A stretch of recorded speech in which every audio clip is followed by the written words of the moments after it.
En 2 de los últimos 3 años, el premio de la Academia de Hollywood a la mejor película fue otorgado a películas británicas. Trataban de 2 hombres. Uno se llamaba Eric Liddell y el otro se llamaba Gandhi. Ambos tuvieron la fuerza y coraje, bajo presión, de decir que no a sí mismos. Se autodisciplinaron. Y esta noche quiero tomar como texto la primera carta a los Corintios, capítulo 10, comenzando con el versículo 12, que dice: así que el que piensa estar firme, mire, caiga. No os ha sobrevenido ninguna tentación, oigan esto, no os ha sobrevenido ninguna tentación que no provenga del género humano.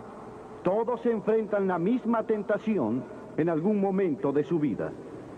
Pero Dios es fiel, que no os dejará ser tentados más de lo que vosotros podéis resistir. Y con la tentación también dará la forma de escapar. De todas las tentaciones de las que has sido víctima, hay una forma de escapar. Y Dios te la provee si conoces a Cristo. Esas 2 películas tuvieron un gran impacto en el mundo. La de 1982 se llamó Carrozas de Fuego, la historia de Eric Liddell. Un joven que dijo no a sí mismo y sí a Cristo. Él sorprendió al mundo entero porque se rehusó a correr en domingo en 1924 en París, en los Olímpicos. Y todos saben que le dijo no hasta al príncipe de Gales, quien le pidió que corriera porque era el hombre más veloz de todo el mundo en los 100 metros. Pero él dijo que no, porque iba a ser en domingo y eso estaba en contra de sus convicciones bíblicas. Y hace poco se conmemoró el 60º aniversario de la maravillosa victoria de Eric Liddell, porque él corrió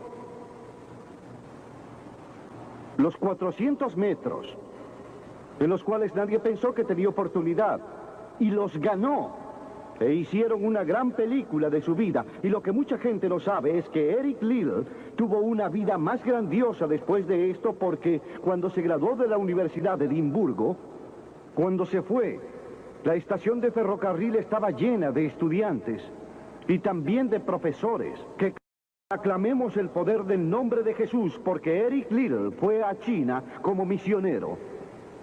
Fue capturado por los japoneses durante la guerra y murió en un campo de concentración japonés. Pero en ese campo de concentración fue la alegría, fue la emoción de todos esos prisioneros al predicarles, al cantarles y al servirles. Y entiendo que hay otra película en preparación sobre su vida y sus experiencias, porque estaba dispuesto a decir no. El mundo se enteró de él porque dijo no a aquellos que trataron que rompiera con sus convicciones cristianas en ese período. Y me recuerda a William Booth, hace un poco más de 100 años, quien fundó el Ejército de Salvación. Él se había convertido en pastor y fue a los barrios bajos de Londres, fue a los barrios más necesitados a trabajar con la gente pobre, y formó un grupo denominado la Banda Aleluya, y se paraba en la esquina, se iba de visita a las cárceles. A algunos líderes religiosos de esa época no les gustó, así que entonces lo llamaron ante una conferencia de líderes y le dijeron: William Booth, tú irás a donde nosotros te digamos que vayas. Si no lo haces, te arriesgas a ser expulsado.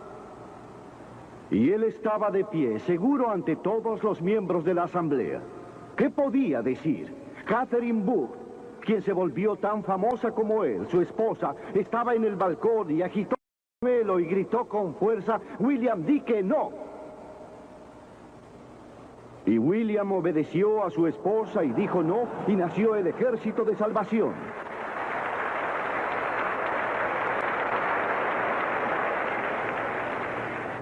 Quiero que sepan que hay muchas historias en la Biblia sobre gente joven que dijo no y cambió la historia. La primera que quisiera mencionar es una de la cual seguramente nunca han oído hablar. Su nombre era Vasti y era la reina de Persia. Era la esposa de Asuero, quien reinaba desde la India hasta Etiopía. Piensen en todo el petróleo que tenía, pero no lo sabía. Uno de los monarcas más ricos que jamás haya vivido, y dio un gran banquete que duró varios días, y al final, en su ebrio estupor, le ordenó a su esposa que viniese y ejecutase un baile impúdico frente a sus invitados. Y ella sorprendió al mundo entero y a los líderes ahí reunidos al negarse. Vasti no aceptó. Ella dijo, no estoy dispuesta a exponer mi cuerpo ante hombres libidinosos. Él envió un segundo mensaje que consistió en amenazarla en que ya no sería más la reina y que perdería todos sus bienes y lujos materiales y toda su fama. Pero ella volvió a enviar la misma respuesta, no. Y cambió la historia porque fue depuesta como reina. Se perdió en la historia. Pero gracias a ella, Esther se convirtió en reina y el pueblo judío fue salvado. Y hasta este día, el pueblo judío celebra una fiesta porque una mujer dijo no. Y le abrió la puerta de la salvación al pueblo judío, porque había un hombre como Hitler, que era primer ministro de su país, Alemania, y estaba dispuesto a exterminar y a matar a los judíos. Ahora, la Biblia tiene mucho que decir sobre la sensualidad, la lascivia y la indecencia. La palabra lascivia significa la tendencia a incitar deseos lujuriosos. Sensualidad significa la apelación a los sentidos corporales para obtener gratificación personal. Tal vez la lectura de un libro indecente o ver una película llena de pornografía. La Biblia dice, abstente del deseo de la carne. Eso es sensualidad que lucha contra el alma. Están en guerra con tu alma y con tu espíritu. La Biblia dice, abstente de ellos. Aléjate de ellos. Y también la Biblia utiliza otra palabra, réprobo. Estas son las personas depravadas totalmente. Sus conciencias están muertas o insensibles. Ya no pueden ruborizarse, han perdido la habilidad de discernir entre el bien y el mal. Y en Romanos 1:28 dice, y como ellos no aprobaron tener en cuenta a Dios, Dios los entregó a una mente reprobada para hacer cosas que no convienen. En otras palabras, Dios los entregó y dijo, vayan. Disfruten de toda la sensualidad y lascivia que quieran, que yo no los voy a molestar. Aún no. Pero estén seguros de que sus pecados los alcanzarán y estarán en el juicio final. Pablo le escribió al joven Timoteo y le dijo, estos también resisten a la verdad, hombres de mentes corruptas, réprobos en lo que a la fe concierne. En otras palabras, han negado a Cristo por tanto tiempo que su conciencia está muerta e insensible y sus corazones vuelto duros. Y aún así les habla el Espíritu de Dios y ellos no escuchan. Por esa razón es importante llegar a Cristo cuando se es joven, y es importante llegar a Dios ahora. Aún si el Espíritu de Dios solo te susurra, entrégale tu vida a Cristo, porque tal vez llegue un momento en que tu conciencia estará muerta y ya no podrás escuchar hablar a Dios. Vasti dijo que no. Entonces, Vasti, perderás tu trono, perderás tus riquezas y tal vez pierdas hasta la vida. Entonces ella dijo, la respuesta aún es no. ¿Cuál es tu respuesta esta noche? A aquellas cosas que están mal, a la mentira, a la lujuria, a la codicia, al prejuicio racial. ¿Cuál es? ¿Disciplinarás tu cuerpo? ¿Estás dispuesto a sostener las convicciones de Cristo y lo que la Biblia enseña? ¿O te darás por vencido y caminarás por la amplia senda lleva a la destrucción o atravesarás la puerta estrecha y elegirás el angosto camino que lleva a la vida eterna? ¿Cuál va a ser? Tienes una elección esta noche. Dios jamás te impondrá sus ideas.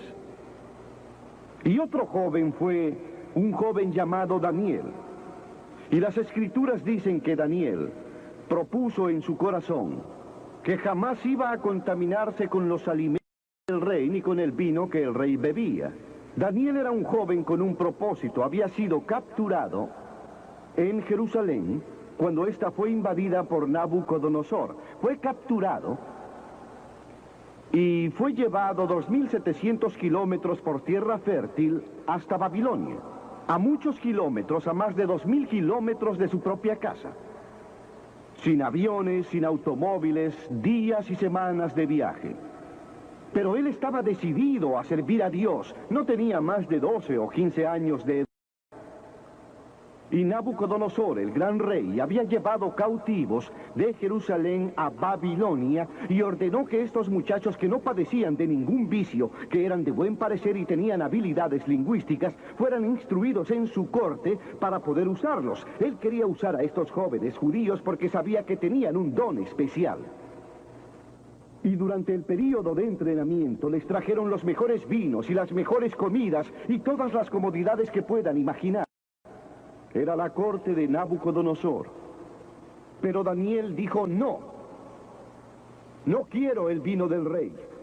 Y no quiero las mejores comidas. Quiero dormir en el suelo, no sobre un lecho de plumas. Lo que yo quiero es algo simple. Quiero llevar una vida disciplinada. Cuán diferente era de aquellos que lo único que esperan es irse de su casa a divertirse. Pero no Daniel. Daniel estaba lejos de casa y nadie se enteraría si hacía alguna de estas cosas. Nadie sabría si tendría una muchacha y dormía con ella.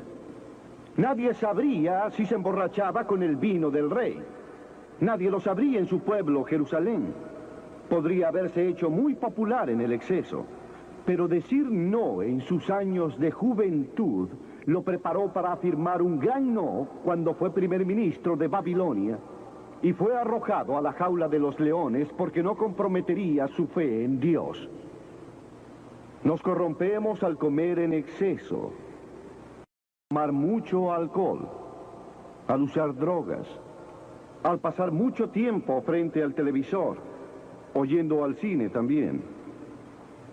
En Lucas, Jesús dice en el capítulo 21, mirad también por vosotros, que vuestros corazones no se carguen de glotonería y embriaguez y de los afanes de esta vida, y venga de repente sobre vosotros aquel día. Y el apóstol Pablo dijo, no hagas ninguna provisión para satisfacer los deseos de la carne. Pedro dijo, en tiempos hemos andado en lascivias, concupiscencias, embriagueces, orgías, disipación y toda clase de cosas abominables. La Biblia dice que debemos disciplinar nuestra mente y nuestros cuerpos.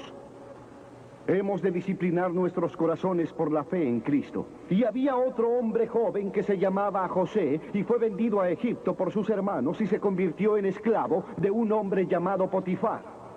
Y Potifar tenía una esposa muy hermosa. José era un joven fuerte y buen mozo. Y en el Génesis, en el capítulo 39, si quieren leer la historia, se cuenta la historia de la tentación de José. La esposa de Potifar llegó a enamorarse de José, porque José se convirtió en la cabeza de toda la casa y administraba los asuntos de su amo, y ella vio a este joven que era buen mozo, fuerte y viril, que caminaba por la casa y el jardín y arreglaba los asuntos de su amo, y lo deseó con pasión. Ella le dijo, ven, acuéstate conmigo. Y él le dijo, no. Y dijo, no puedo desobedecer a mi señor, quien me ha confiado todo en la casa, para dormir con su mujer. No puedo pecar contra Dios, el Dios de mis padres. Él estaba lejos de la casa en Egipto. ¿Quién se enteraría?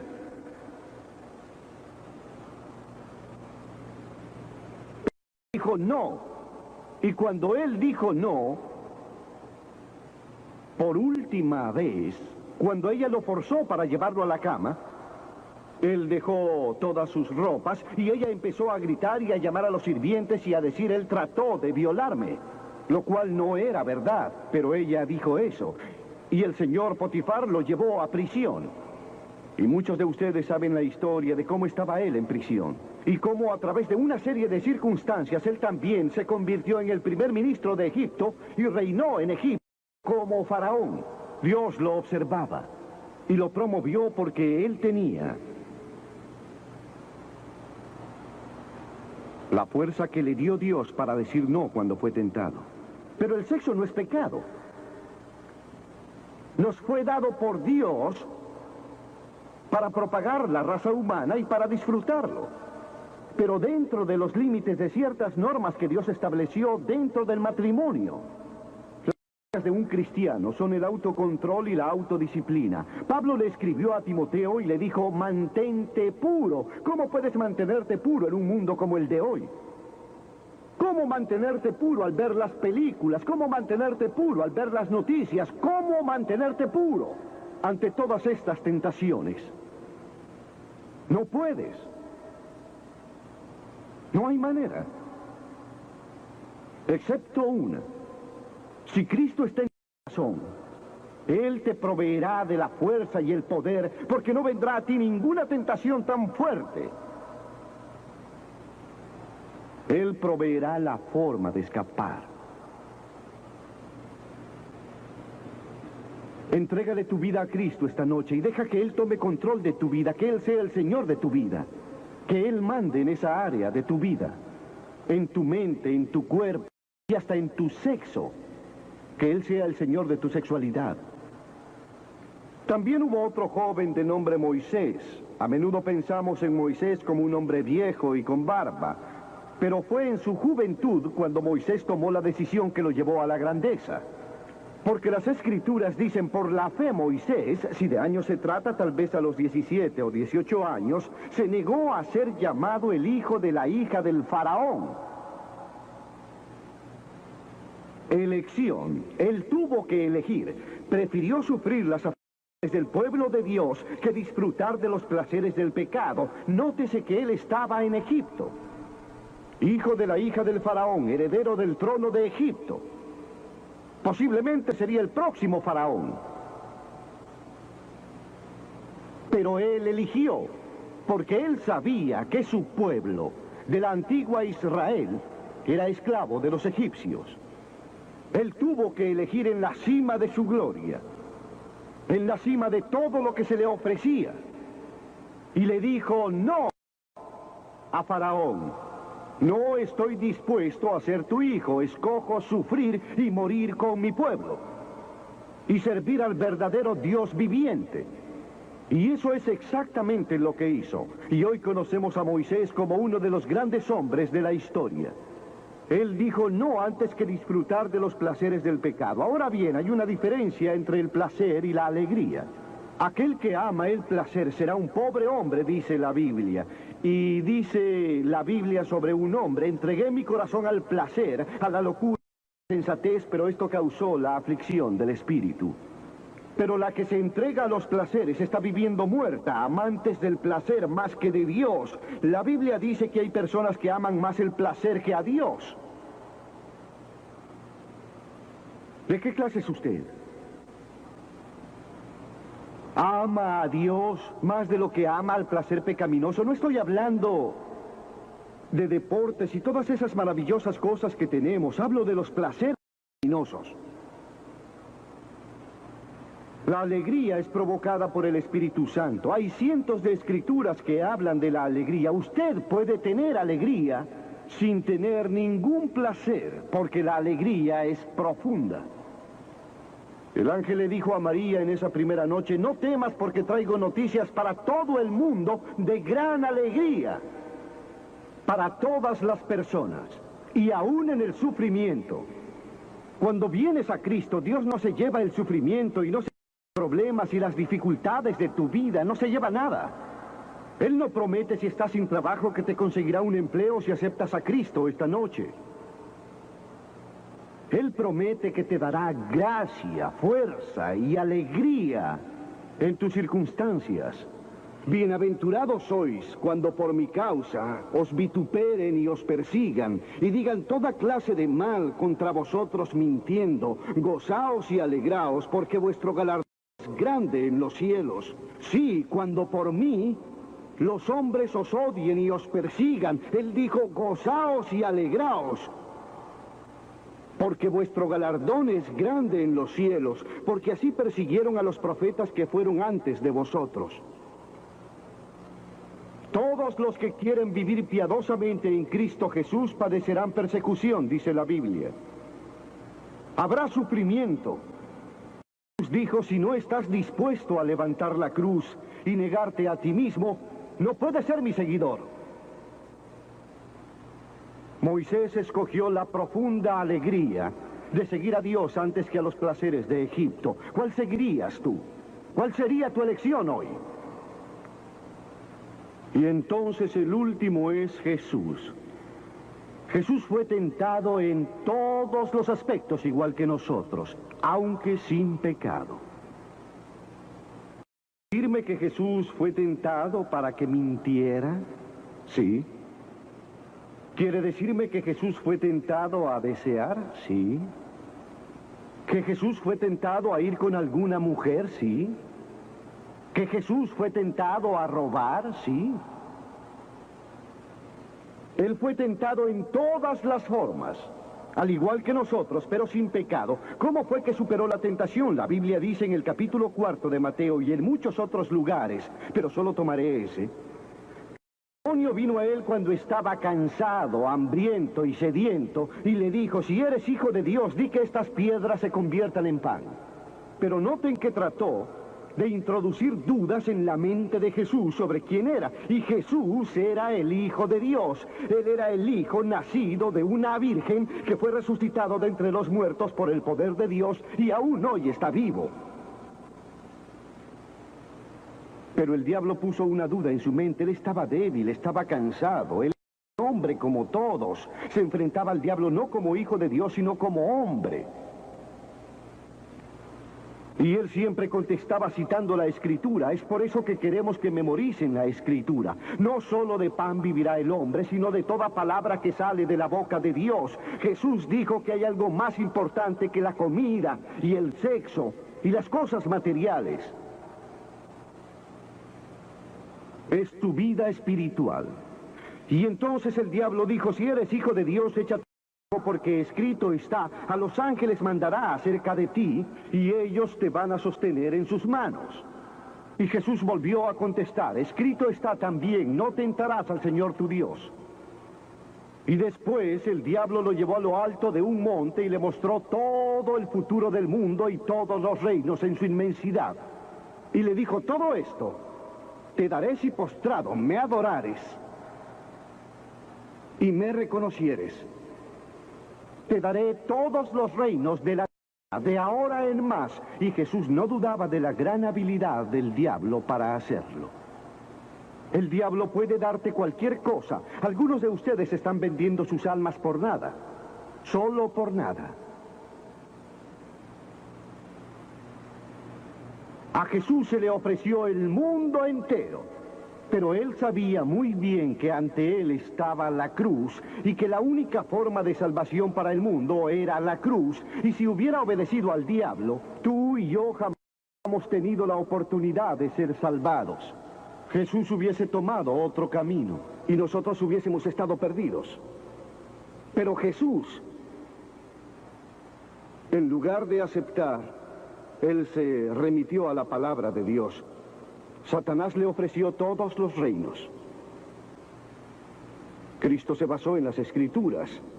Así que dijo, al Señor tu Dios adorarás y a Él solo servirás. Y entonces el diablo lo dejó. Vinieron los ángeles y le ayudaron. Noten cómo enfrentó Jesús al diablo en el momento preciso de la tentación. En primer lugar, citó las Escrituras. En segundo lugar, se llenó del Espíritu Santo. Y en tercero, siguió la voluntad de Dios. ¿Estás dispuesto a decir que no a las tentaciones del tentador? ¿Lo estás? Piénsenlo. ¿Y están dispuestos a decir que sí a la declaración de Cristo, de que Él es el Hijo de Dios, y que quieren que entre en sus corazones y les perdone sus pecados. ¿Quieren saberlo? Ya sé. Muchos de ustedes han sido bautizados y confirmados. La mayoría son miembros de alguna iglesia o se identifican con ella. Van a la iglesia 2 o 3 veces por año. No sé si lo hacen o no, pero estoy seguro que muchos lo hacen. Pero no están seguros. No podrían decir esta noche: mis pecados han sido perdonados. Sé que voy a ir al cielo. Dios está dispuesto a perdonar todo tu pecado esta noche gracias a la cruz. Dios está dispuesto a decirte perdono, porque Él te ama. Y Dios está interesado en ti como si fueras la única persona en el mundo. Y puedes recibirlo esta noche. Tú dices: ¿qué debo hacer? Debes arrepentirte de tus pecados. El primer sermón de Jesús fue sobre el arrepentimiento. Y la palabra arrepentimiento significa cambiar, cambiar lo que piensas, cambiar tu forma de vida. Significa dejar que Jesús se acerque. ¿Estás dispuesto a hacerlo? No podrás cambiar solo. Pero Él te ayudará a cambiar. Esto no significa que te volverás perfecto. Significa que darás la vuelta y comenzarás en una nueva dirección, y Él estará allí contigo para ayudarte mientras vives para Cristo. Fallarás y cometerás muchos errores. No serás perfecto. Pero Cristo estará contigo si estás dispuesto a arrepentirte. Tú le dices a Dios: he pecado y lo lamento y estoy dispuesto a cambiar. Y luego la segunda cosa es que por fe lo recibas. Recuerden que Cliff dijo hace un momento: no puedes pensar tu camino, no todo el camino. Hay ciertas cosas que podrás superar con el pensamiento, pero hay muchas cosas al principio que no. Vienes como un niño y dices: Señor, no entiendo todo esto, pero te recibo en mi corazón hoy por fe. Por la fe eres salvo. La fe y no por obras. No deben olvidarlo. Por gracia sois salvos. Y luego la tercera cosa que estás dispuesto a decir es: voy a seguirlo y a servirle lo mejor que yo pueda. En nuestra reunión en Bristol hace poco, había un muchacho de 17 años que tenía una clase de manejo esa noche y le pidió a su instructor que lo dejara en Ashton Gate, el estadio. Y en esa gran muchedumbre localizó a su familia que tenía boletos para entrar. Y ante la invitación, él y su hermana hicieron lo que les voy a pedir que hagan hoy. Se pararon frente a la plataforma para demostrar que le estaban dando sus vidas a Cristo. Una semana después, este joven, el muchacho de 17 años, murió. Luego de que un túnel se derrumbara sobre él en la playa, tal vez leyeron en el periódico. Él le dijo sí a Cristo sin saber que dentro de unos días estaría en el cielo. Y lo veremos en el cielo. ¿Y saben ustedes, si eso les pasara esta noche, a dónde irían? Asegúrense de saberlo antes de irse. Voy a pedirles que dejen sus asientos ahora, cientos, tal vez miles de ustedes, y que vengan y se paren en este campo. En silencio y con reverencia digan al venir: quiero arrepentirme de mis pecados, quiero recibir a Cristo en mi corazón, quiero saber que mis pecados han sido perdonados, quiero saber que iré al cielo, quiero una nueva vida. Ustedes dirán: bueno, Billy, ¿por qué nos pides que vengamos en público? ¿Por qué en público? Porque a todas las personas que Jesús llamó en el Nuevo Testamento, las llamó en público. Él dijo: no te voy a reconocer ante mi Padre que está en los cielos, si tú por tu parte no me reconoces aquí en la tierra ante los hombres.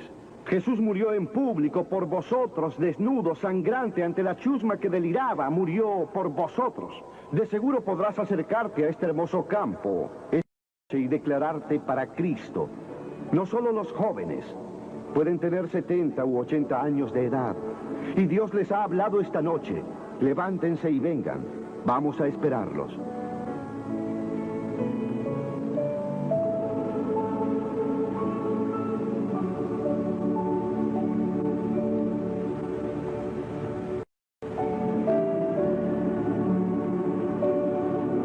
Voluntad de mis enemigos, porque se han levantado contra mí testigos falsos y lo que respiran crueldad.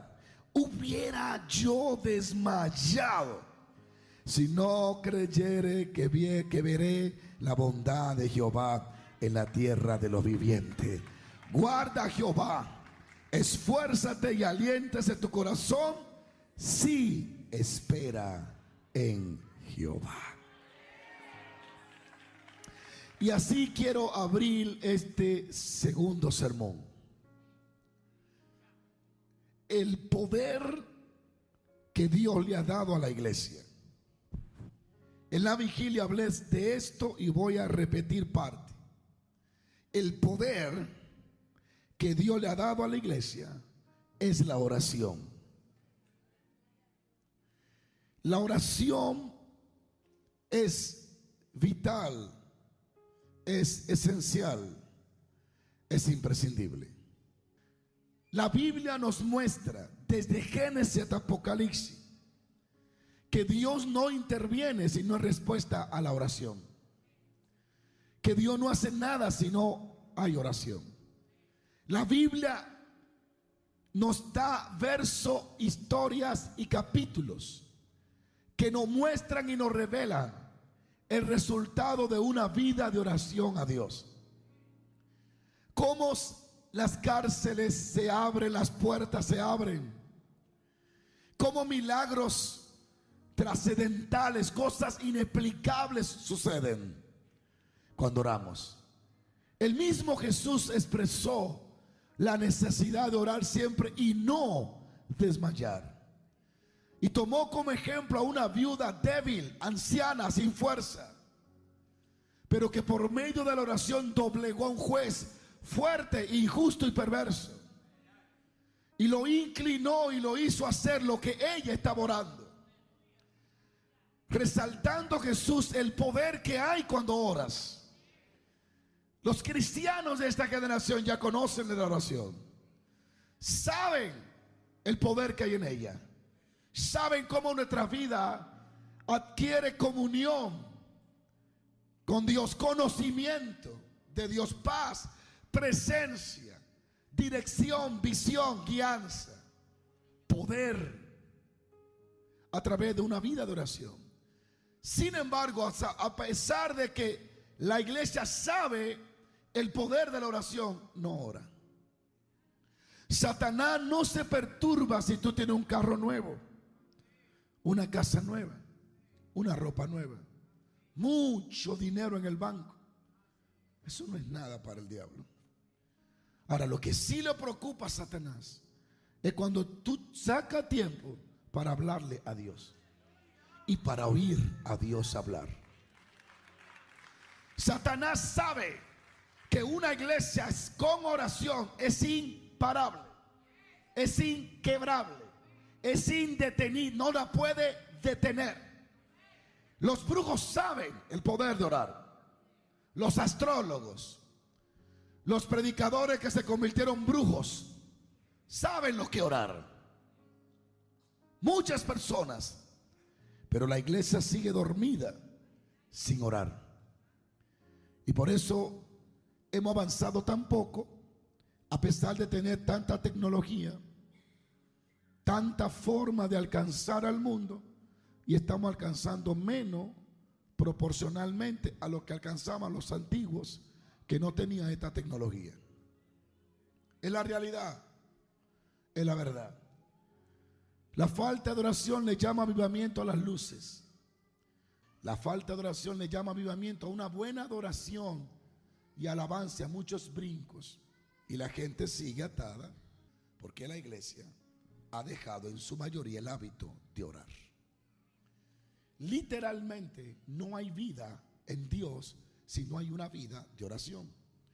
Si la oración no fuera tan importante, hágase la pregunta: ¿por qué el ser más poderoso nunca dejó de orar? El ser más poderoso, puesto por el Espíritu Santo en el vientre de María, Jesús, Emmanuel, Dios con nosotros, caminó sobre el agua, levantó los muertos, hizo cosas inexplicables a la ciencia humana. El ser más poderoso que ha pasado por esta tierra nunca dejó de orar. Pregúntese entonces por qué usted tiene que vivir sin oración, o yo. Moisés, que hablamos ahorita, que abrió el mar rojo Dios a través de él, que hizo milagro Dios inexplicable, grande. Dice, un día pasé 40 días de rodillas orando por ustedes. Samuel y un sinnúmero de hombres y mujeres de Dios. David, siendo un rey de más de 2 millones de habitantes o más, con toda la responsabilidad de ser rey, con todas las reuniones que tenía, con todos los gobernantes, los reyes, con todo el que tenía que reunirse, sacaba tiempo para presentarse delante de Dios mañana, tarde y noche. Y aún apenas se acostaba cuando decía, deseo como el centinela espera la mañana. Elías, que cerró y abrió los cielos a voluntad de Dios, la Biblia dice que era un hombre ferviente en la oración. Daniel, en fin, pudiéramos amanecer hablando. Y detrás de cada mujer y hombre de éxito en la Biblia era respaldado por una vida de oración. La pregunta entonces, ¿estamos locos nosotros o somos maniáticos para vivir sin orar? ¿Qué trabajo tan bueno ha hecho el diablo? Que ha entretenido a la iglesia en todo lo posible para que no piensen en la oración. Pero Satanás se le van a caer los dientes si tiene. Porque yo les digo a usted en el primer servicio que yo toqué un poco del fuego que viene para los Estados Unidos de América. Viene un avivamiento que va a arrasar cada estado.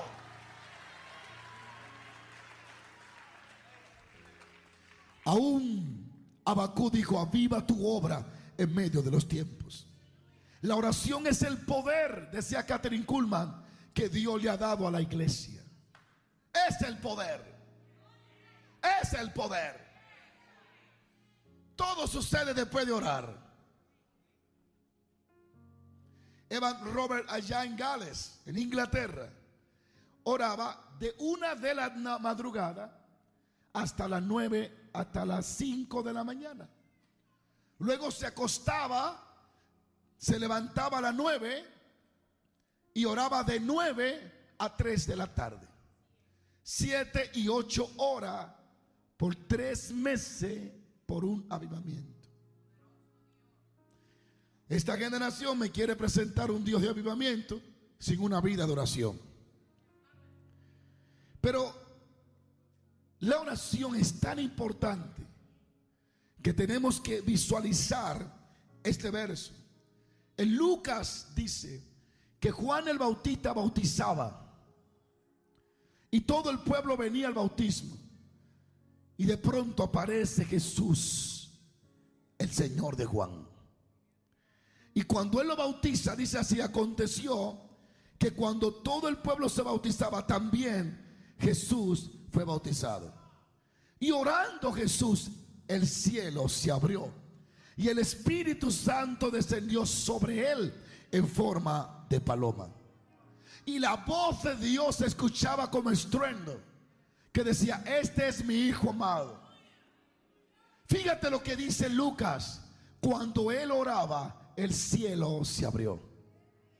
Esas son las consecuencias de aquellos que oran.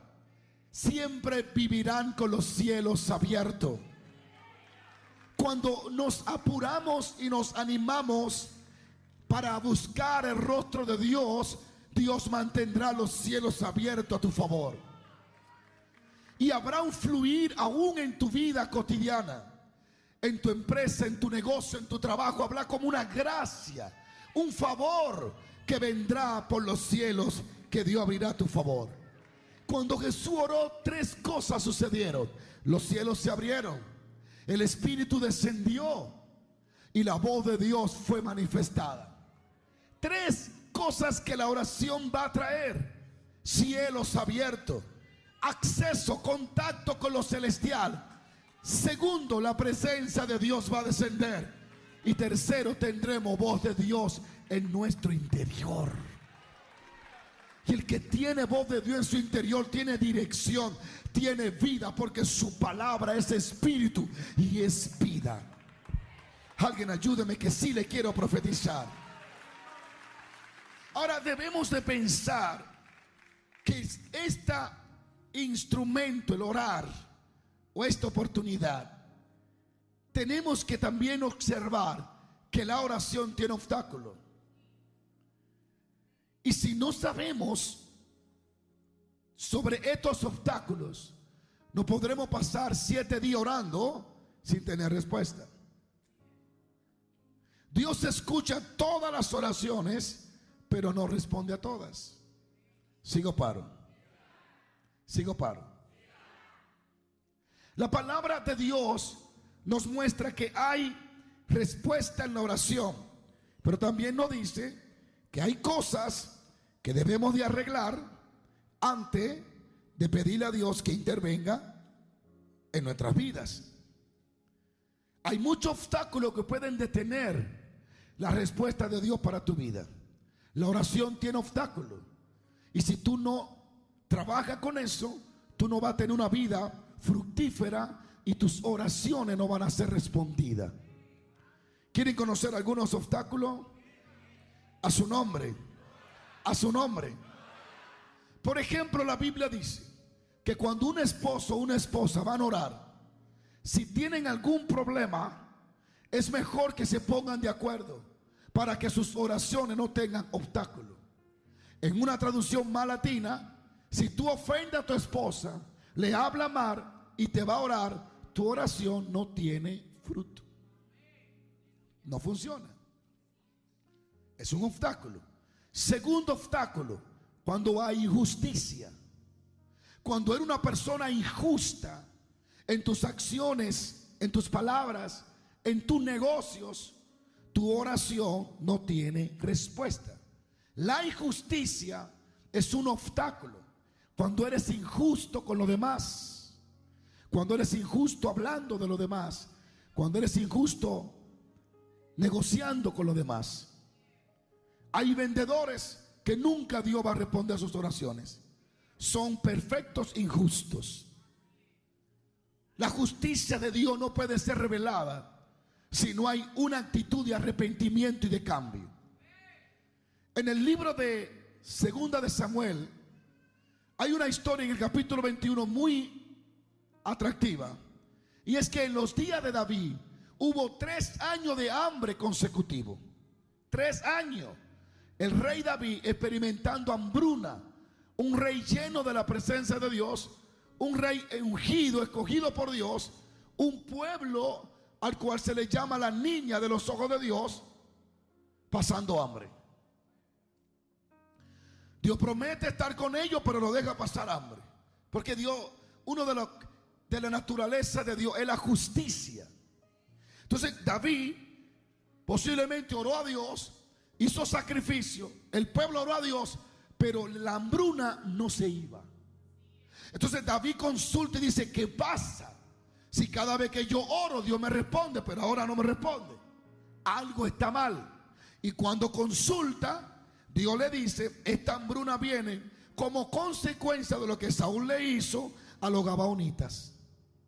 Como Josué había prometido no hacerle daño, Saúl lo mató. Entonces la injusticia está en tu reino, y hasta que no haya justicia, tus oraciones no serán respondidas. Así también pasa con nosotros. Ayunamos para que se vaya la hambruna, y la hambruna no se va, porque hay engaño en nuestros corazones en los negocios, porque hemos hecho cosas que ha dañado a otro, ignoramos el engaño y el daño que le hemos hecho a los demás, y eso trae como consecuencia oraciones con obstáculos que no tienen respuesta de Dios. Aleluya. Ojalá pongan mucha atención, porque estos son llaves para vivir una vida llena de victoria en Cristo Jesús. La ofensa que hay en tu corazón puede ser el mayor obstáculo para que tú recibas respuesta en tu oración. En el libro de Mateo 6:14 dice: porque si perdonáis a los hombres sus ofensas, os perdonará también a vosotros vuestras ofensas vuestro Padre Celestial. Mas si no perdonáis a los hombres sus ofensas, tampoco vuestro Padre perdonará a ustedes sus ofensas. Y yo le quiero recordar algo. ofendemos a Dios continuamente y a veces sin darnos cuenta. Así que lo mejor que puede hacer es perdonar las ofensas de los demás hacia ti, para que encuentre perdón cuando tú ofendes a Dios. El perdón de Dios pareciera que está acondicionado al perdón que tú le otorgas a los demás. Es decir, que si no perdona las ofensas de otros, no te vista que no va. Tus ofensas tampoco serán perdonadas. Así que cuando tú vas delante de Dios a orar por avivamiento, por casa, por milagros, por puerta abierta, pero no ha perdonado a los que te ofenden, tus oraciones no tienen respuesta. Y por eso te desanima. Pero yo oro y Dios no me habla. Bueno, es que hay un corazón dentro de ti ofendido. Estoy predicando con calma porque quiero que le quede la claridad de la palabra de Dios. Dios no escucha oraciones hechas desde un corazón ofendido. Lucas lo dice de esta forma: por tanto os digo que todo lo que pidiere orando, creed que lo recibiréis y os vendrá. Cuando estéis orando, perdonad si tenéis algo contra alguno. No te dice que espere que ellos se arrastren a pedirte perdón para tú perdonarlo. ¿Sabe usted cuántas personas no pueden pasar a alguien? No pueden mirar a alguien con agrado porque sienten en su corazón: estoy harto, dice Dios, de ver sus hipocresías, de cantar, predicar y alabar en los púlpitos y crear en sus conversaciones cosas feas contra aquellos que no te apoyan. Un corazón sucio no puede ser escuchado en el cielo.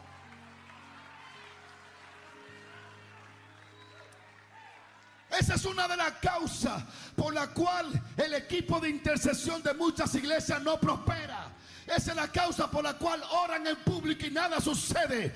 Esa es la causa porque hay pastores que oran por milagros y Dios no le hace caso. Porque cuando terminan su show, se sientan detrás desde su altar, en las oficinas, a hablar mal de tal predicador. Hipócritas, hipócritas, hipócritas. No le están orando a Dios porque Él no le va a oír.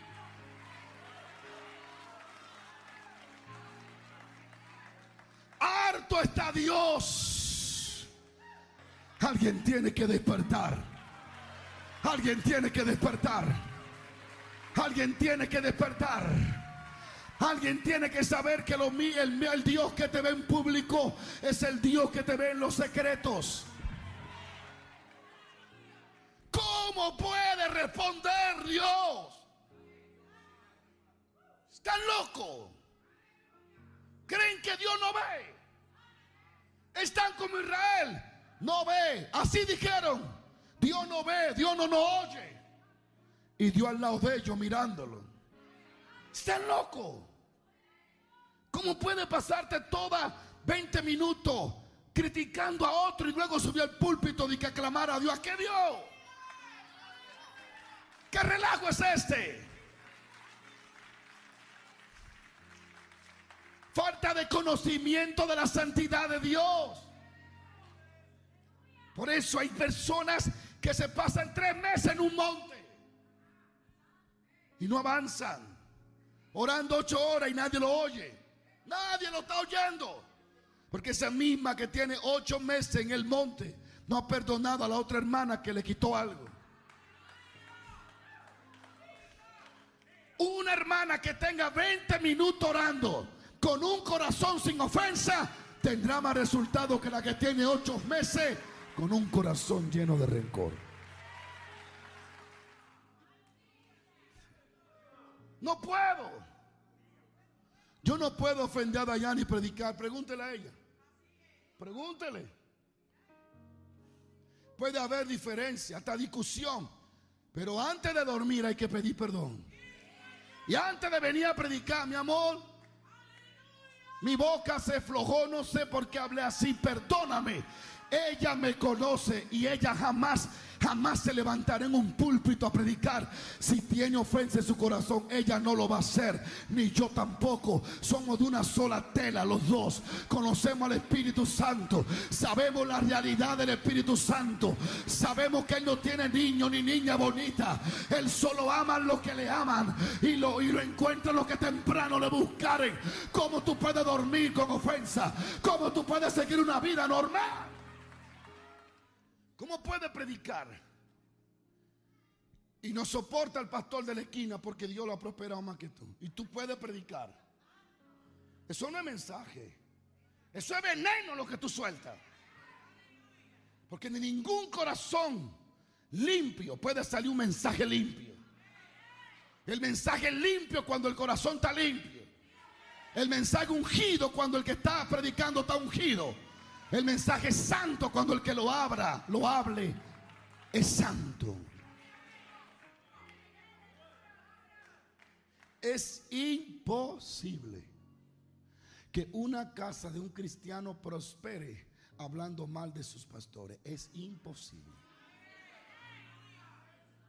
Es imposible que una casa de una sierva, un siervo de Dios o de un pastor, es imposible que la casa de un pastor prospere hablando mal de los miembros. El machete para los dos lados. Por eso debemos de cuidar nuestro corazón, porque de él emana la vida y de él emana la oración que Dios escucha. No confunda el trabajar con agradar a Dios. No confunda el trabajar para Dios con agradar a Dios. No confunda el trabajar para Dios con agradar a Dios. Saúl trabajó para Dios, pero no le agradó.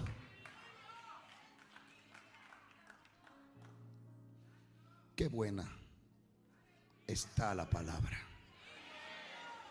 Otro obstáculo que va a encontrar en tu oración: ora con fe. Dios no escucha ni le pone atención a nada que no venga por fe.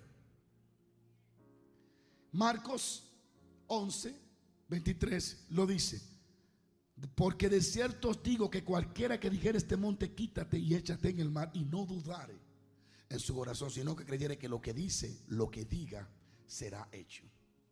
Es a eso a que muchos predicadores se refieren como confesión de fe. Tengo que decir, confesar: yo tengo casa, pronto tengo casa, porque creí, por lo cual hablé. Pero vamos aquí para no desviarnos. La oración sin fe tampoco funciona. Dios responde a tu fe. Así que es importante que no tenga nada en tu corazón. Ahora, esos son los obstáculos. ¿Qué sucede cuando en nuestra oración no hay obstáculo? Cosas inimaginables suceden. Cosas maravillosas van a suceder. La Biblia, les voy a mencionar 2 o 3 casos de oraciones que trastornaron la atmósfera, que hicieron que cosas inexplicables sucedieran. Sigo paro. Cuando Pedro estaba encarcelado, Jacobo estaba muerto. La palabra de Dios revela que Pedro estaba encarcelado para ser sacado al otro día y ser decapitado delante de los judíos. Herodes lo iba a hacer porque eso le iba a dar fama como político. No había palanca, no había fuerza, no había forma de cómo liberar a Pedro. El hombre de Dios estaba encarcelado y encadenado y custodiado por guardias. Así que no había humanamente brazo de hombre que pudiera sacar a Pedro. No había político, amigo, no había nadie, no había nada que ayudara a Pedro. Pero dice la Biblia, más la iglesia hacía oración sin cesar a Dios por él. Instalaron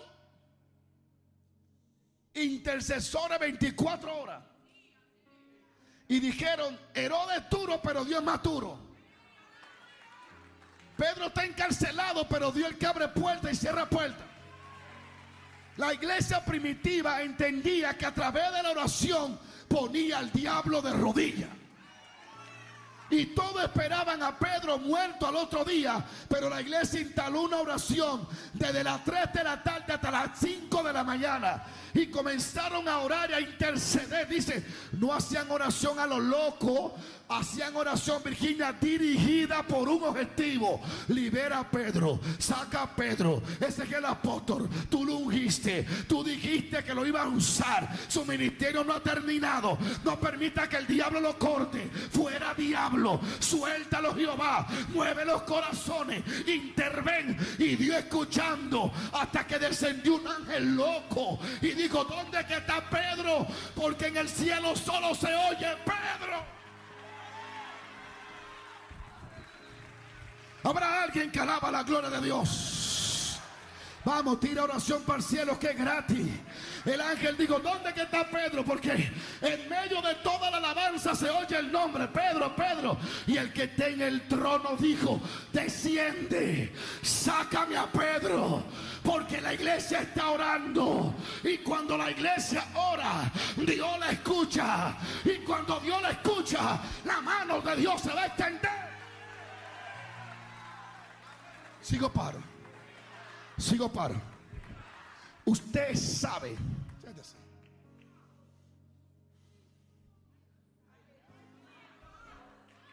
Usted sabe cuál debería de ser el culto más fuerte, el de la oración. Ni siquiera el domingo, ni siquiera el congreso. El culto más fuerte debería de ser la oración.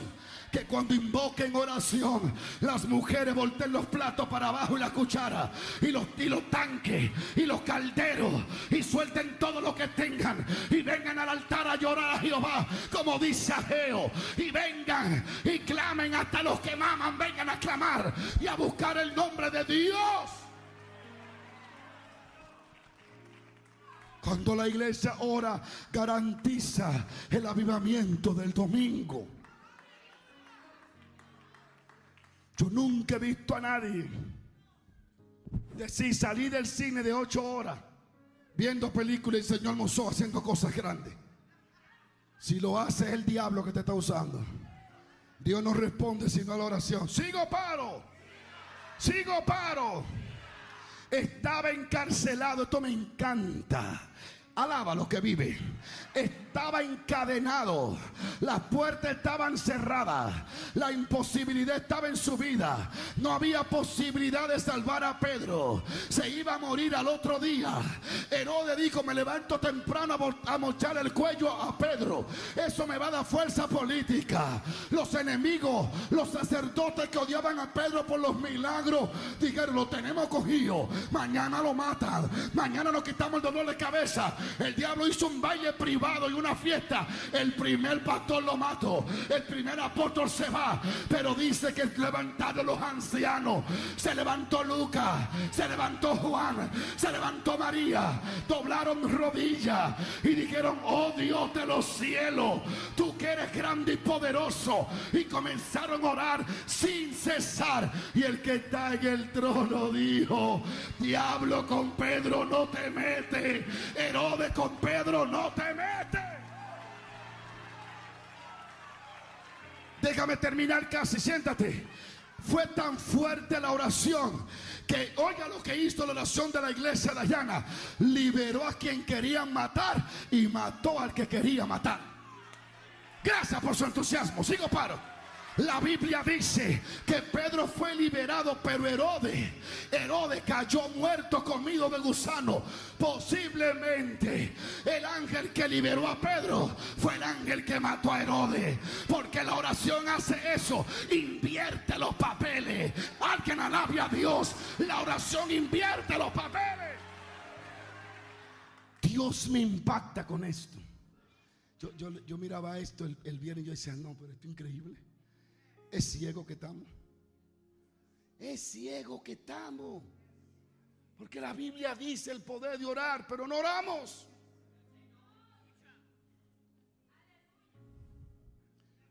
La iglesia comenzó a orar sin cesar.